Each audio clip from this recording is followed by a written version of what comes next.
Seres vivos, a quinta propriedade de radiciação. Repare aqui, ó, eu tenho uma raiz de A elevado a M vezes N de índice M vezes K. Percebam que aqui, ó, esse M é o mesmo, então eu posso cortá-lo.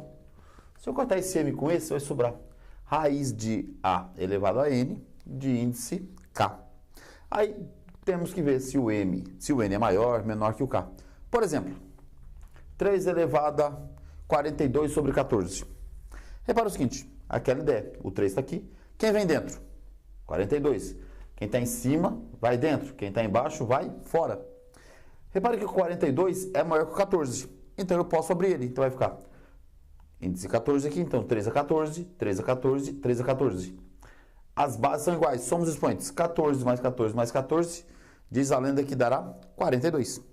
Então eu posso cortar esse 3, esse 14, esse e esse. 3 vezes 3, 9. Vezes 3, 27, que está aqui.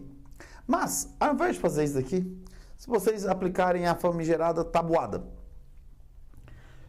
repare, está aqui a mesma raiz, o 3 está aqui, 42 é 7 vezes 6, 14 é 7 vezes 2, tudo bem? Percebam, eu não posso cortar o 7, vai sobrar a raiz de 3 elevado a sexta, raiz quadrada, aliás, de 3 elevado a sexta. Só que o 6 e o 3 eu não posso cortar novamente. O 6 e o 2, aliás, corto. Vai sobrar 3 elevado a 6. Dividido por 3 dá 6. Dividido por 2 dá 3. 3 elevado à terceira é 27. Tudo bem? Repare que é muito mais fácil. Então, procurem sempre simplificar. Raiz quadrada de menos 5. Quanto que dá? Esse Ezinho é de não existe. Não existe raiz negativa de índice. Ou não existe raiz de radicando negativo nos reais se o meu índice for par. Porque não há como eu fazer o cálculo com expoente par que dê um resultado negativo. Não dá. O que eu posso fazer é, se eu tivesse o menos 5 elevado ao quadrado, dá positivo. Mas não dá para fazer com que fique negativo.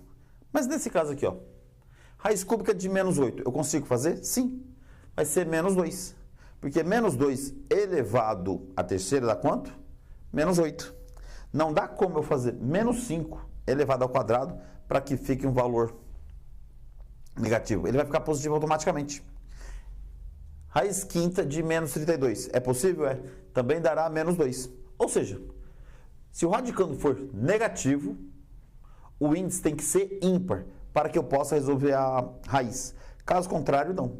Então, quando você falar sobre a raiz, que o pessoal sempre fala assim, as raízes negativas só existem nos complexos, vírgula, se o índice for par. Porque se o índice for ímpar, é possível fazer. Tudo bem? Então, toma cuidado que é comum o pessoal falar assim, raiz negativa não existe. Tá, não existe se o índice for par. Se for ímpar, existe. Porque se você fizer menos 2 elevado à quinta, isso dá menos 32. Agora, não dá para fazer menos 5 elevado ao quadrado para dar um número negativo. Não dá. Vai dar positivo direto. Tudo bem? Então, toma cuidado com isso. Beleza? Ou se aqui ao invés de 5 fosse 25. Não daria. Tudo bem? Então, toma cuidado. Beleza? Em matemática, ou com relação às raízes, convencionou-se que eu não posso ter uma raiz do denominador. Por exemplo, aqui, ó, 1 sobre a raiz de 2. Eu não posso ter essa raiz aqui embaixo. O que é que eu faço? Eu apago? Não. A gente faz um processo chamado de racionalização. E o que consiste essa racionalização? Consiste em eu multiplicar esta fração por uma fração igualzinha a ela, ao denominador, a qual me refiro. Mas por quê? Raiz de 2 sobre a raiz de 2 vale 1. Então, multiplicação de frações, já falamos sobre isso. Eu multiplico em cima, multiplico embaixo. 1 vezes a raiz de 2, raiz de 2. Raiz de 2 vezes a raiz de 2, 2 vezes 2 dá 4. E a raiz de 4 vale 2. Com relação às raízes, você pode somá-las ou subtraí-las se elas forem iguais. Se elas forem diferentes, nunca, ou se elas forem diferentes, você nunca faz cálculo. Tudo bem? Você deixa elas diferentes. Por exemplo, 7 sobre a raiz de 5. Eu vou racionalizar. Raiz de 5 sobre a raiz de 5, multiplico em cima. 7 vezes a raiz de 5, permanecerá. Raiz de 5 vezes a raiz de 5, raiz de 25. Outro que é a raiz de 25, 5. Tudo bem? Então acaba aí. Então, não me interessa em cima, o meu objetivo é embaixo. não pode haver uma raiz no denominador. Se vocês, meus caros alunos, pegarem um exercício que tem uma raiz no denominador, aliás, alternativas que tem a raiz do denominador, já elimina elas. Porque em matemática a gente fala, não pode ter uma raiz do denominador. Tudo bem? Beleza? Fui.